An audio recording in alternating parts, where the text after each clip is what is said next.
promotor de justiça sustentar, e querer que Vossa Excelência julgue, pode me acreditar que foge de todo qualquer entendimento. É evidente que se o assassinato ocorreu no curso de uma briga inicialmente corporal, não se pode falar em dissimulação, ainda que o autor do crime se houvesse armado com o fim de enfrentar seus desafetos. Até se ele tivesse brigado, fosse buscar uma arma, não se pode falar nisso. Mata, aqui é o contrário, veja aqui o que é uma surpresa. Mata mediante o recurso que dificulta ou torna possível a defesa do ofendido, quem passada a discussão, aproxima-se da vítima sentada e desarmada, encosta-lhe o revólver atrás da cabeça e dá um tiro. Nós temos um caso desse também, agora recente. Um rapaz brigou com outro lá na rodoviária de Moura Nova, no entreveiro, e a vítima saiu com a barraca na margem do rio. Ficou bem sentado na margem do rio. O acusado, quando viu, não chegou pela frente da barraca. Porque se chegasse pela frente, só por ter brigado antes, já não era mais surpresa. Porque quem tem inimigo dorme com o olho aberto. E ele, foi o que ele fez. Aí é surpresa. Ele chegou por trás da barraca, o rapaz sentado numa cerveja, aí deu um tiro na nuca, morreu em cima dele. Aí sim. Aí ele usou do recurso, qual foi o recurso? Escondeu-se, veio por uma via que a vítima não tinha condição de vê-lo. Aí é surpresa. Mas no meio de uma luta, se existiam desavenças, se ainda existe essa história incomentada de ameaça, e a vítima sofre essa lesão, uma única lesão, é o doutor promotor ainda trazer para confundir Vossa Excelência que houve premeditação. Como é que pode se premeditar um crime para ir matar com clichê, doutor? Porque o pessoal aqui não é igual da Morada Nova, não. Não, doutor, é caçar elefante com arma de chumbinho. A Morada Nova é Cabe, Excelência. Já deu um camarada da Morada Nova que para matar um desafeto deu 22 tiros no outro lá no presídio. Sim, mas é bala. Mas com clichete? Cada lugar, doutor, você tem que conhecer o povo, o lugar e os costumes. Não, mas a vida é a mesma. A vida é a mesma. Olha, eu achei uma verdadeira incongruência. Aí você precisa dar 22 tiros de escopeta para matar um. Excelência, aí não é matar, né? Dilacerar. Dilacerar não é. Excelência, eu desejaria tanto que Vossa Excelência tivesse esse momento de uma lucidez tão boa e justa e ver que a coisa não tem coerência. É muito ruim, eu sei, mas o promotor não precisa disso. O promotor não tem obrigação de acusar. Ele pode se pedir absolvição, pedir a retirada de qualificadores, pode. Ele não tem obrigação nenhuma. Ele está ali para promover a justiça. E eu não admito. Eu já tenho tido muitos debates com o Ministério Público. Quando o Ministério Público usa essa artimanha que ele usou aqui, ainda bem que a doutora juíza me perguntou, num bom tom, para os senhores ouvirem, quando ele falou a absolvição indireta. Aí levantando a possibilidade, se ele fosse condenado a uma pena pequena, ó, 6 anos, 7 anos, está prescrito. Não está prescrito. Se ele for condenado, fica condenado. Não está prescrito. Quer dizer, essa informação não é real. Não existe essa absolvição nesse sentido.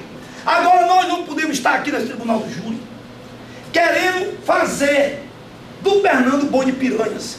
Isso é exemplo para a violência que graça no nosso interior. Não é assim. Nós temos um compromisso, primeiro até com Deus, porque existe uma frase que eu determinado meu juízo que eu achava lindíssima. É de um pensador jurídico, Elero, italiano, ele dizia que a tarefa de julgar, a grave tarefa de julgar, a tremenda tarefa de julgar, que foi usurpada a Deus pelos homens, foi tirada de Deus pelos homens. Os homens hoje, Vossa Excelência, estão julgando os seus semelhantes, mas vamos julgar com justiça, vamos julgar despreconceituado, com a prova dos autos e o que diz as nossas leis, as leis que regem o nosso país. Querer se colocar aqui uma futilidade e uma surpresa é completamente divorciado de tudo que a gente estudou. A surpresa não é a palavra surpresa na acepção que a gente comumente conhece. Aquela surpresa que surpreende, a surpresa que surpreende. Aquela história do aniversário, que amanhece um dia, as pessoas batendo palma na cara da gente, aí toma aquela surpresa que houve aniversário, ninguém esperava. Não é isso. A surpresa, a lei diz o seguinte, veja bem o que é que fala a lei. O artigo 121, o artigo 121 é o seguinte: matar alguém, pena 6 a 20 anos. Pronto.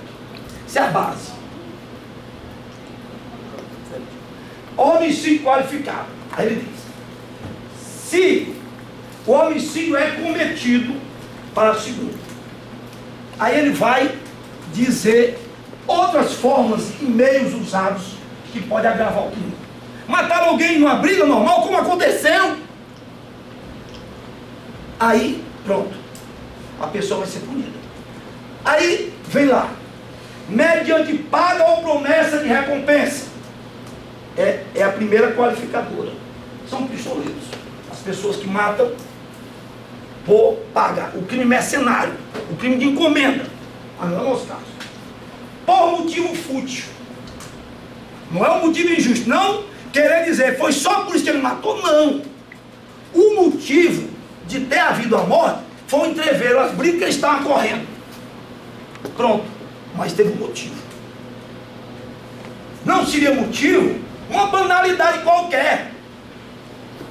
Tem até um caso mais famoso, uma pessoa que vem a um julgamento, não nem crime não, coisas menores, aí depõe contra um cidadão, chega na rua, o cidadão mata porque ele foi lá depor, num divórcio, na separação, coisinha assim. Aí é vulgaridade, é desvalorizar a vida. Mas aqui foi entreveiro, foi via de fato, não foi nada banal. Aí o doutor, o promotor disse, é muito fácil. Na ótica do promotor de justiça, tudo é muito fácil, muito simples. Difícil é viver. Quem sabe da vida e os perigos e os riscos que a gente corre em sociedade é quem vive. Não as brigas de bar, não transcende, não ultrapassa as portas do bar, não ultrapassa. Ultrapassa. Tudo ultrapassa qualquer porta. Depende da gravidade do ocorrido. Se eles brigaram, passou uma semana da primeira briga doente. Passou. Foi trabalhar 2 dias e voltou. Que isso aí para mim também é relevante. Estou só comentando para dar ênfase na minha defesa. No dia do fato, ele lá foi e vai mais uma vez a vida, que havia dado uma pisa. Que o tempo que as testemunhas traz para os autos é que ele, aonde o dia atrás, levou uma surra, levou uma pisa. E ele correu, aproveitando, deixou a chinela lá. O relógio e a carteira e o dinheiro. O troco, nem recebeu o troco. Saiu corrido. Aí esse tipo de coisa não vale. Não vale. Deve ser relevado? Deve-se. Nós, pessoas mais civilizadas, temos a oportunidade de relevar. Nós temos a oportunidade de sair. Aí ele chega de novo, a outro entreveiro, outra briga, se engalfinha, cai no chão. Aí se dizer que é qualificado pela surpresa, aí lá, eu comecei a ler e não parei no motivo fútil. 2 é motivo fútil. 3, é a maneira de você matar. Agrava a pena também. Quem mata com emprego de veneno, fogo, explosivo, asfixia, tortura, ou outro meio insidioso, cruel. Aí vem lá. 4, que é o caso que o doutor colocou. A traição de emboscada, ou mediante dissimulação, ou outro recurso que dificulte ou torne impossível a defesa ofendida. Esse 4 é o Ministério Público querendo agravar a situação dele, dizendo que ele dissimulou a intenção, ele premeditou, ou premeditação. Senhores jurados, faça um compromisso social muito grande. Nós temos que tirar do seio da nossa sociedade as pessoas maléficas, as pessoas que prejudicam a nossa família, a nossa boa convivência, a nossa harmonia, a nossa paz social. Nós estamos vivendo momentos ímpares. Jamais se imaginou o que está acontecendo no Brasil. Afora os protestos populares, onde os marginais se envolvem, é o interior todo voltado a uma criminalidade desenfreada. A juventude está morrendo. A juventude está morrendo e matando. Porque antigamente, quando tinha um pistoleiro, se tornava famoso. Eu me lembro bem, o Ceará todo conhecia o Marinha, né? Porque na época quando tinha o Marinha, todo mundo falava o Marinha, o Marinha. Porque naquele tempo a gente tinha o Marinha com uma pessoa insensível para esse lado da vida, mas era uma pessoa que era tão exemplificada por ser único. Hoje, Marinhas tem uns milhares em todo o interior. As pessoas estão matando por centavos. As coisas mais absurdas, mais ou menos. Mas nós temos que separar essas pessoas, agora sim, vocacionadas e dirigidas psicologicamente para o crime e o inferno. E por conta disso, a lei é muito sábia. Porque a lei é feita genericamente, não é feita pessoa, de forma individualizada. Não existe uma lei para cada pessoa. Ela tem que conseguir abranger, ela tem que ter um limite de entendimento das pessoas medianas, das pessoas comuns. Não existe o crime do intelectual nem do rústico. Então a lei separa as condutas, exatamente para que não haja uma condenação exacerbada. Se por acaso, o que eu não admito, seria doloroso se houvesse um julgamento nos termos do Ministério Público. Aí sim, igualava ele a esses homens insensíveis, que a vida humana não tem nenhum significado de existência, que não valoriza a família, que não é o caso. Nós estamos julgando, eu não sei quantos juros Vossa Excelência tem feito esses últimos dias, mas aqui passou algumas pessoas, se foram muitos, passaram pessoas que cometeram delitos eventuais e pessoas costumeiras, que praticam mesmo, pessoas que não têm contenção nos seus instintos. Não é o caso. Ou da finalidade de julgamento pelo tribunal do júri é a característica especial dele, que é o julgamento do fato em si. Mas o doutor Cavalcante o fez muito bem, trouxe aqui umas inovações, propôs umas discussões que ele colocou aqui nos julgamentos anteriores do tribunal, e ele deu a eles a característica, a conotação do dogma, como se fossem coisas absolutamente discutíveis, imutáveis, etc. E tal. Então, hoje, é necessário que a gente coloque as coisas nos seus devidos lugares, e eu vou fazer aqui de forma sucinta, primeiro para não cansar Vossa Excelência, depois porque o tempo não permite o prolongamento dessa discussão. Em primeiro lugar, não é verdade que o réu tenha provocado de qualquer forma a vítima. E nós vamos seguir a mesma ordem dele, embora não seja esse o comum, usual, não o procedimento debaixo do Tribunal do Júri. Para a gente aceitar qualquer que seja as teses do doutor, é preciso que a gente diga que todo mundo nesse processo mentiu. E que todo mundo que por ele passou, tanto os advogados, como os advogados anteriores, como o doutor delegado, doutor Tarcísio Macedo, então delegado, como o doutor Francisco da Chaga Oliveira Marinho, que foi, Francisco de Assis, aliás, que foi o primeiro promotor que se deparou com isso, como o doutor Yuri, como o doutor Roberto, como o doutor Edmar Grande, que também funcionou nesse processo enquanto delegado. Todo mundo aqui se equivocou. E a única pessoa certa foi mandada aqui, como se abriu um clarão e apareceu aqui o doutor Carol. O único detentor, senhor absoluto da razão e da verdade. E aí nós vamos saber se a gente pode ou não acreditar nisso. Primeiro, afasta-se de uma vez por toda aquilo que nós vamos convencionalmente chamar de falácia, é esse argumento de que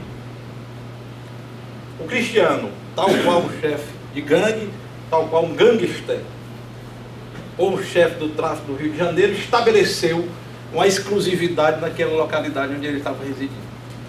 Não aconteceu. Não aconteceu.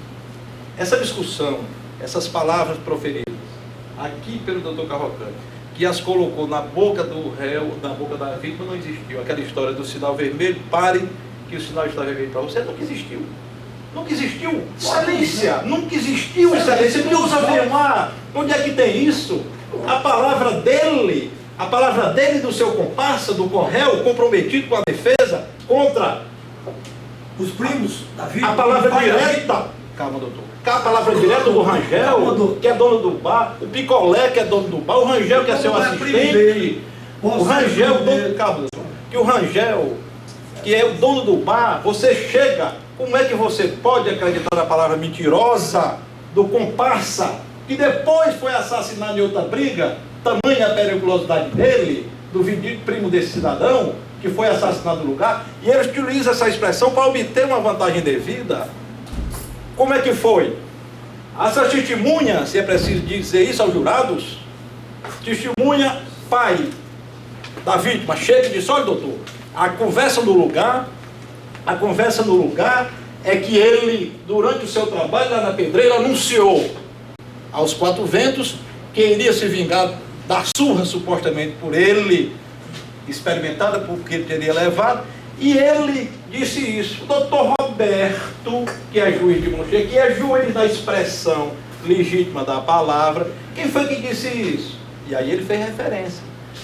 Foi Océlio, que foram essa outra testemunha, vou convocá-los.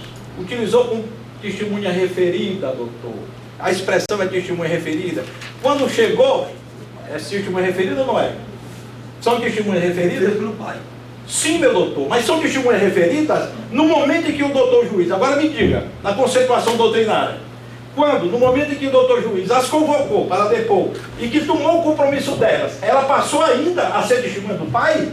Ou passou a ser testemunha do juízo? Testemunha da prova? Excelente. Ora, Vossa Excelência, quer inverter com você? Eu estou dizendo que foi o pai que fez a referência. Você ainda vai ter mais não, calma, você tomou aqui. Vou te mostrar aqui. Isso surpreendeu a exaltação de Vossa Excelência. Então fique calmo.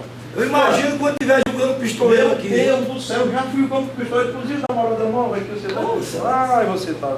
E faça justiça. O que é que eu quero dizer com isso? A testemunha, você chega, o pai da vítima chega aqui para o doutor Roberto, que era o então juiz de direito.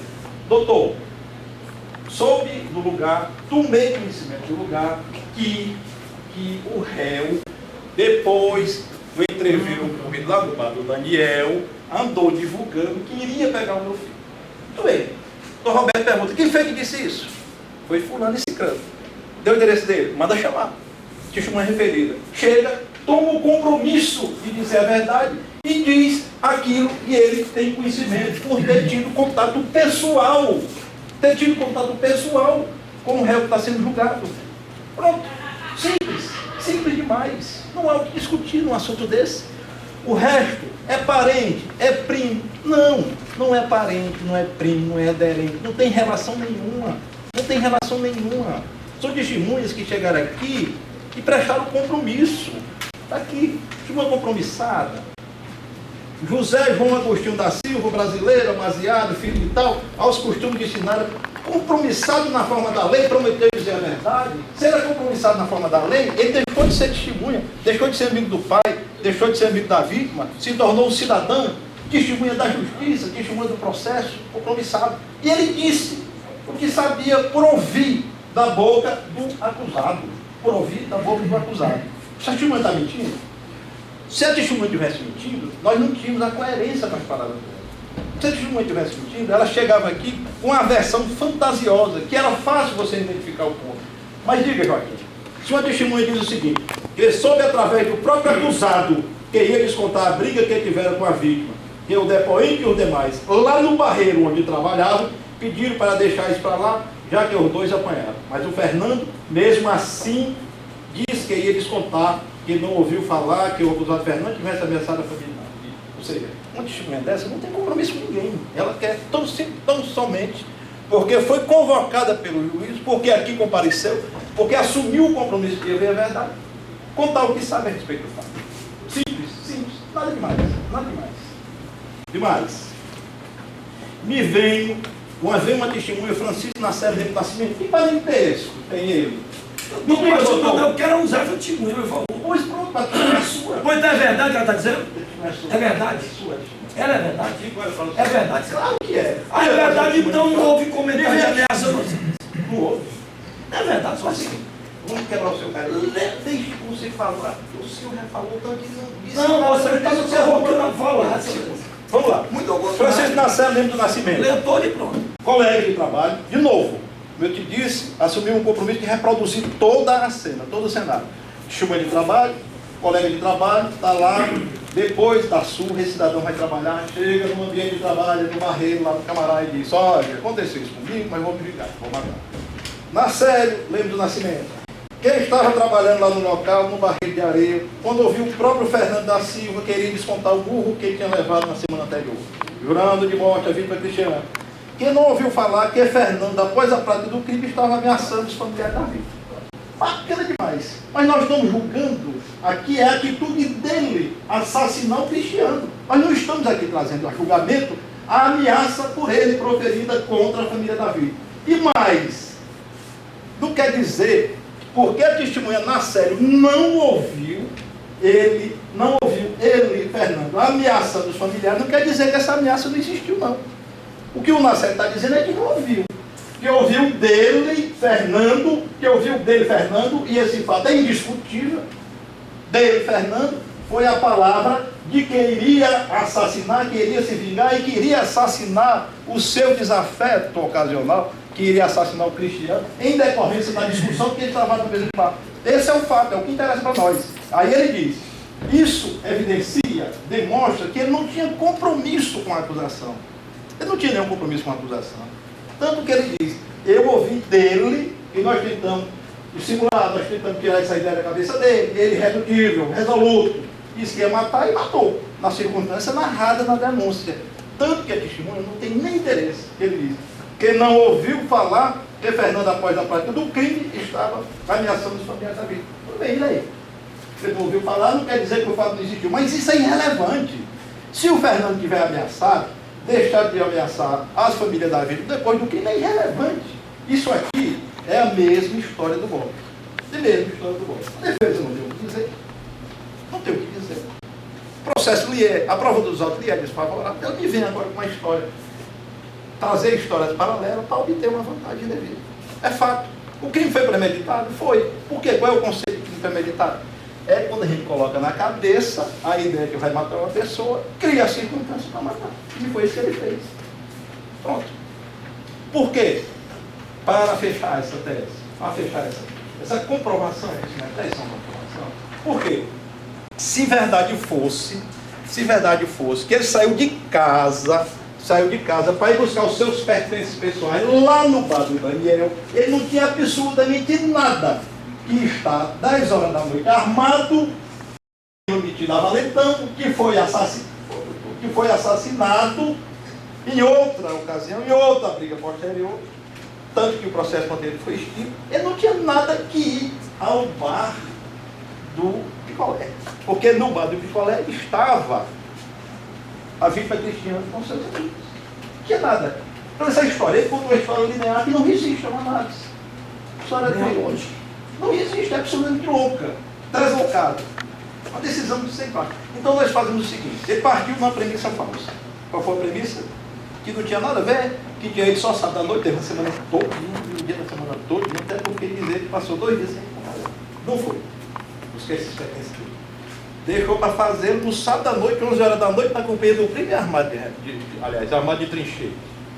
Não quero saber se o trincheiro, ou se ele quer os costumes da Morada Nova, lá do Jordão, que por pouco mais arrumado, o cara dá 20 tipos de pistola de ponto 40, outro se arma com uma bazuca, outro se arma, não interessa. São costumes da região dele, do doutor. Aliás, nós não estamos aqui discutindo uma tese acadêmica de sociologia, não. Nós estamos discutindo a prática do crime retratado desses autos, desse processo. Se o cara fez a opção de assassinar o seu desafeto com o trincheiro, e ele teve sucesso na sua empreitada, é isso que interessa para nós aqui. Por quê? Aí me diz, que é outro fato, interessantíssimo. Interessante, principalmente para quem não participa do Tribunal do Júri com habitualidade. Veja só, a pena pleiteada aqui pelo Ministério Público ela vai de 12 a 30 anos, né? De 12 a 30. Confere? Bom, se a pena vai de 12 a 30, é exatamente para valorar. Dentro desses parâmetros é que a doutora Junina vai fixar a pena, levando em consideração tudo isso que o doutor Edvaldo está dizendo. Que não foi pistoleiro, que não deu 45 tiros, que não se juntou com a quadrilha para assassinar. Esses fatos, se tivessem acontecido, eles seriam considerados para efeito de fixação da pena, que é parâmetro de 12 a 30 anos. Está certo assim? Está combinado? Claro. Você que matou outro nessa circunstância, o que diz a lei? Matar alguém e essa pena é especialmente agravada, ela é aumentada se a circunstância for aquela descrita pelo Ministério Público. Diante disso, me vem o doutor agora, me volta com uma série de diligências desse livro dele, nenhum acerta nada. Segundo, conheço isso, por favor de Deus. Eu estou no final do meu, senhor. Está me surpreendendo. Pelo amor de Deus, o senhor vai deixar eu receber o salário? Já deixar não, você não precisa. Estou pensando que o senhor vai tomar mais dinheiro, meu. Que é sério. Estou pensando que o senhor vai tomar meu dinheiro, que você quer fazer isso. O que diz? O que diz? Onde é que o doutor me traz a ideia dele com aquele livro dele, só uma expressão aqui, só uma decisão do tribunal? Só uma. O senhor disse que tem quantos aí? Todos. Vou dar só uma. Todos do Brasil, todo o Brasil. Vou dar só uma para você voltar para a morada nova com uma tese que serve para resolver todos os seus problemas. Olha aqui. Como é que o cara diz? Uma certa vez, e eu tinha dito a Vossa Excelência que não iria nunca na minha vida me meter com essas histórias de jurisprudência. Por quê? Porque se nós estamos fazendo julgamento do homem, estamos fazendo julgamento do fato, o que é que nós queremos saber? Como é que o tribunal lá da Rio Grande do Sul, o tribunal da Paraíba, como é que o juiz da Morada Nova, como é que o juiz não sei lá onde decidiu isso? Se nós temos um processo aqui, que nos dá um norte, que nos dá começo, meio e fim, que me diz como é? Se nós temos uma presidência absolutamente isenta, para que nós precisamos? Pegar o modelo do Rio Grande do Sul, o modelo não sei de onde. Nós precisamos é saber se, na consciência nossa, se no juramento que nós fizemos, se da forma como nós nos comprometemos com a justiça, condenar o réu que assassina outro nessa circunstância, é direito ou é negar o direito? É isso que interessa para nós. Nós estamos julgando o fato. Mas, só para não deixar sem resposta essa ruma de coisa desse livro que eu estou, porque na minha terra, no General Sampaio, a gente diz de muita farofa. General Sampaio. Diz que lá. Achando que a justiça é só daqui, não, tenha calma, o senhor não tem mais idade para estar invertendo os conceitos, não. No General Sampaio, a gente diz que muita farofa é sinal de pouca carne. Muita farofa é sinal de pouca carne. É uma ruma de livro, uma ruma de coisa, esquece. Mas não assim. Vamos colocar aqui uma ideia. O que diz? A respeito, logo das histórias dele, tudinho, pega um doutrinador isento, do livro novo. Ele diz o seguinte. Você lembra? Ah, sim. Desconhecido aqui é elementar, como se o farmacêutico não conhecesse o meu avô. Ele está fazendo grande coisa. Olha aqui. Olha aqui. Eu gostar de livro, eu gosto e tenho muitos. Porque não precisa desses livros para estar fazendo julgamento. Não me entendeu? Diz o seguinte: se cidadão, como revelou essa testemunha, foi lido aqui, se o cidadão discute com o outro na mesa de bar, se você está numa localidade onde se faz o fuxico de tudo quanto é hora, e assim não, que ocorre aqui, diz o Dr. Oeste, que ocorre na minha aldeia, acontece em todo mundo. Que ocorre na minha aldeia, ocorre em todo mundo. Se o sujeito está discutindo, se a própria testemunha chega e diz, não, já é um conhecimento dele. Cristiano, andam dizendo por aí, que o Fernando vai te pegar. E ele disse, não, isso é boa. A testemunha disse isso? Disse, eu não acredito nisso. Bom, se ele não acreditava nisso, ele não podia esperar ser vivo. Não poderia nunca esperar ser vivo. Essa história dele trazer, invocar um caso da Ilha Solteira, que ocorreu lá na Morada Nova, que o cara se escondeu de trás de um pé de pau, que se vestiu de mulher para ir assassinar outro, que botou uma bala dentro de uma espingarda, que deu a espingarda no formato de uma vela, e tudo isso é irrelevante. Porque são casos, são situações. Cada situação é uma situação.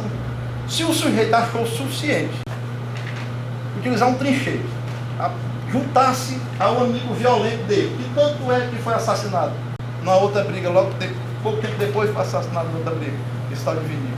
E se ele chegou lá, o cidadão manteve-se calmo, passivo. Esse elemento, amigo dele, provocou a situação, empurrou exatamente para permitir que ele desse essa facada. Foi o suficiente. Foi o necessário e o suficiente para assassinar. O necessário e o suficiente para assassinar. Isso é bom. Tem mais o que dizer sobre isso. Agora, o que dizer? Uma história do sinal vermelho. Não tem uma testemunha. E se eu tivesse tempo, eu leria todos esses áudios, cabo a cabo, que tenha dito essa história do sinal vermelho. A única pessoa que traz isso aos autos, a referência a isso, ainda na fase de inquérito, é o próprio réu. O próprio réu. Como é que o Rangel está dentro do bar e não viu? Como é que as testemunhas estão dentro desse bar e não viram isso? Ninguém viu essa discussão. É preciso dar credibilidade. Essas testemunhas que são isentas, é a palavra dele. Como eu digo a Vossa Excelência. Você abriu aqui o clarão e trouxe aqui. A Morada Nova mandou aqui o Messias para trazer a boa nova para nós, tá? Do Aquiraz. Ninguém viu. Não tem nos autos. E aparece agora uma versão atual. Então vamos lá. Para não dizer que eu não falei das flores, como diz o Geraldo André, vamos essa história da doutrina que botou tanto gosto. Está até duvidando que eu não tenho lido. Aí vamos lá. Não, eu estou dizendo que não precisa do livro. Nossa Senhora, ele interpreta as palavras, bem que ele interpreta a palavra do sapo, isso aí está ruim. Diz assim, eu tenho um livro aqui dizendo que ele diz: entretanto, se o agente, premeditando e preparando seus passos, provoca uma discussão e saca de uma arma que portava já com a finalidade de matar a vida, é natural que a qualificadora esteja concretizada. Traduzindo isso aqui. Quer ver? Aí seu pergunta. Tenha calma aí, não se acalma. Guarde suas emoções certas. Aí o que é que ele diz? Qual é a situação? Se o cidadão simula o propósito de apanhar suas coisas, deixou num bar, perdeu a bolsa na Praça das Flores, foi procurar lá na pataca. Tem sentido isso? Se tu perdeu a tua chinela na Praça das Flores, como é que tu vai procurar essa sandália na pataca? Se tu chega aqui para o tribunal do júri e diz que não entrou no bar e todas as testemunhas dizem que você entrou no bar. Se o cidadão, as testemunhas dizem, Rangel, Picolé e todo mundo que está presente, diz que ele adentrou ao bar e o Fernando ficou impassível, ficou calmo, não se meteu, não falou nem nada absolutamente nada com ele, até que o tal do Valdir, que é o tal do Vindigo, provoca uma situação. A partir daí, ele saca do trinchete e desfere uma trincheirada no peito da vítima, convicto de assassinato, toma a rota ignorada, amparado, protegido pelo seu companheiro de desventura, que é o primo Valdir, que depois foi assassinado numa outra luta corporal, numa outra briga, numa outra empreitada criminosa por ele envolvido. Onde é que é possível, onde é que a tese da legítima defesa? Se o doutor próprio leu, nós sabemos disso, isso é conceito elementar. De novo, eu digo, é igual a um balconista de farmácia que não conhece o jornal. Uma coisa para nós é tão elementar, mas é tão elementar mesmo, que assim a gente não tem nem coragem de estar discutindo isso. Para ocorrer a legítima defesa, qual é o conceito? Vamos esquecer o livro. Vamos dizer a nós, o conceito de legítima defesa é matar para não morrer. Legítima defesa, o conceito é matar para não morrer. Então, naquela circunstância, eu fui levado a uma situação tal que se eu não matasse, eu seria morto, eu seria assassinado. Então, para preservar a minha vida, eu preferi sacrificar a vida do meu desafeto. E para isso, é necessário que eu não tenha provocado a discussão. Porque se eu provoquei a discussão para matar o camarada, eu não posso alegar isso na defesa. Preciso que a pessoa venha me matar. Então, me diga uma coisa. Se o sujeito está, se o cidadão está pacificamente, no sábado à noite, 10 horas da noite, bebendo cachaça, na companhia dos amigos, que é o último divertimento que lhe resta, e chega um outro cidadão, acompanhado do irmão, aliás, acompanhado do primo, este delinquente a mais no poder. E isso não, o senhor faça uma prova dos autos. minha Nossa Senhora. Isso pessoal. Doutor, pela Não, que eu estou sentindo assim uma coisa estranha. Já está até justificando a morte do. Sou promotor de justiça, já está justificando até a morte do filho de polícia. Eu não sei nem que circunstância. Compra crédito, né? Deixa o doutor Sebastião terminar aí a doutor, explicação dele, pelas compra 5 crédito. chagas de Cristo, pelas 5 chagas de Cristo, é preciso. Quer ouvir? Oh, minha Nossa Senhora, pelo amor de Deus. Não faço não. Eu estou querendo dizer ao senhor, só para trás. eu estou querendo dizer ao senhor que eu tenho várias contas para pagar e esse meu salário é todo comprometido. O jeito que o senhor está fazendo, querendo fazer o meu serviço, eu tenho medo do senhor rapidamente. Recebe muito bem. Bom, o que é que nós vamos conceituar? Apelações que não Nós não estamos, o doutor Carlos sabe disso, esse advogado tem 150 anos de advocacia. Ele sabe, tudo que eu estou dizendo, ele sabe. O que é que eu estou querendo dizer? É que eu estou autorizado a concluir que o cidadão que é encorajado, que o encorajou a ir lá no cometimento do crime, depois é assassinado em outra briga, evidentemente que esse cidadão tinha propensão para o crime. Isso é o que eu estou dizendo, é por ilação, é por conclusão a partir da leitura dos autos. E isso também é irrelevante para o processo. É como, você veja você aqui, é uma história antiga, que é banal, mas em todo canto tem, é uma história do bode. Você chegou lá em casa, na casa é a mulher perturbando, queria comprar um bode, me comprar uma televisão, eu preciso de televisão nova, aquela recusa. E o camarada sem dinheiro não poderia comprar essa televisão para não comprometer. Pegou um bode e amarrou no cara da cama. Aí a preocupação da mulher qual foi? Na sua sede? É convencê-lo a tirar o bode dentro de casa. É o que o doutor Cavalcante fez.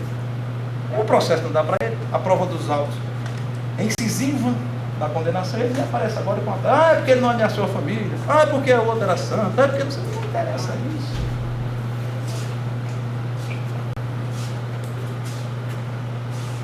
Não interessa isso. Cadê? Não é particular, não. Então, bom, se a doutrina diz isso, nós dissemos que não ia mais falar em doutrina, mas se a doutrina diz isso, se ela está dizendo, é o Guilherme de Souza Nunes, e é um jurista consagrado, está dizendo, se o camarada chega e provoca a situação só para justificar a morte, foi o que ele fez, e a testemunha não conta disso, como é que você pode invocar uma legítima defesa? Entretanto, eu vou ler de novo, só para ver o que vai acontecer com o doutor, que aqui é o seguinte, quando o negócio vai por baixo, a tese dele já não presta mais, meu vou me emocionar, eu vou correr do coração. Não morra não, doutor, que tem mais coisa. Entretanto, se o agente, quando ele diz o agente, é quem é a pessoa,